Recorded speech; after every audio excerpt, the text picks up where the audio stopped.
Everybody, have you ever gone on a long trip and it just like kind of kills your back because you're sitting for so long, and then you might have a long layover and you might have driven a long way even to get to the airport.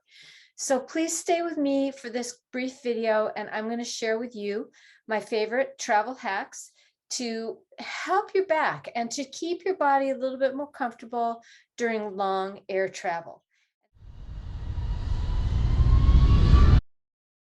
So the first thing that we have to keep in mind is that our bodies were not designed or did not evolve to be stationary for long periods of time with the major joints such as the hips, ankles, and knees at 90-degree angles.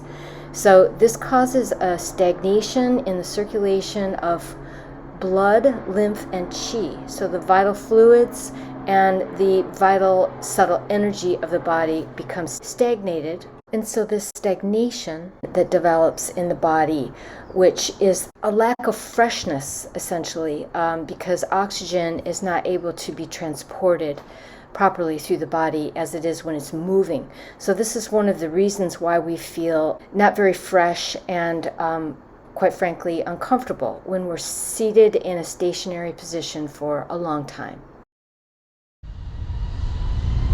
So the first thing that you want to do is, once you arrive at the airport, particularly if you've already perhaps been in the car for 2 hours to get to the airport, first thing you want to do is obviously you want to get to your gate, and then you want to check out. A lot of airports have yoga rooms now, so it's really amazing. They had one in San Francisco, but even if they do not have a yoga room, there's still certain little key exercises that are relatively benign and unobtrusive. You don't want to make a spectacle of yourself. But I assure you, everyone is looking at their phone, and even if you did do some outlandish yoga poses at the gate, probably nobody would even notice.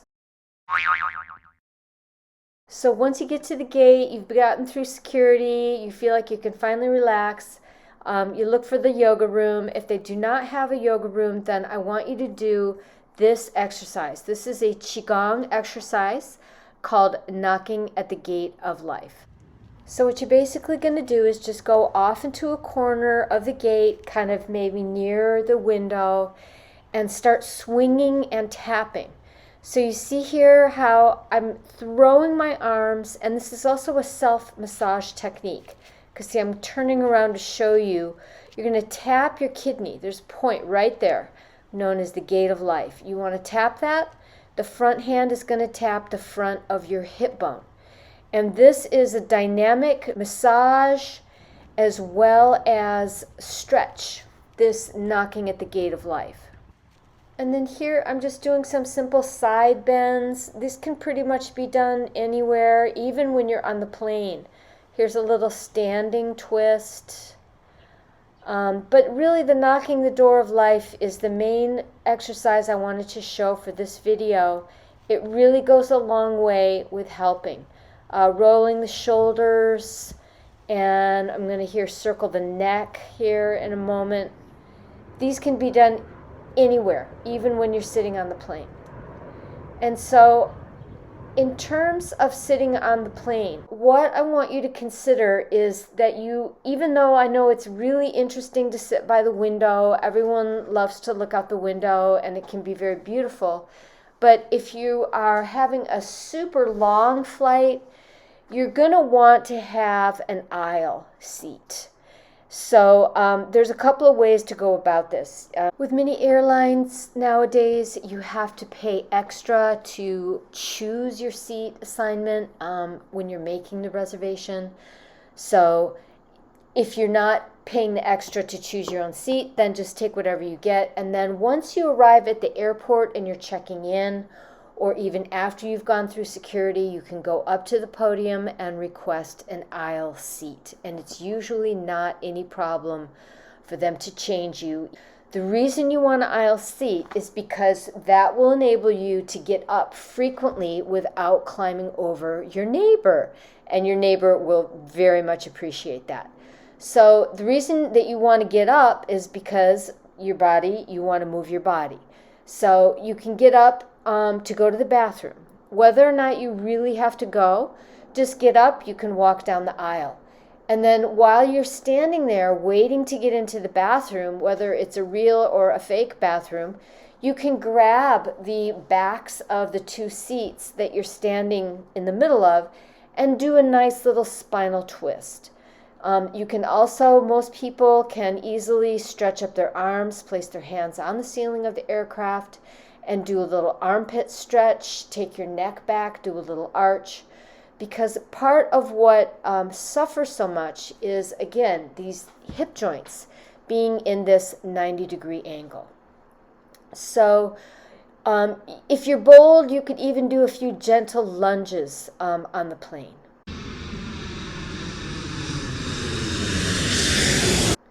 Okay, the layover. So if you do have a long layover, that can actually be a benefit.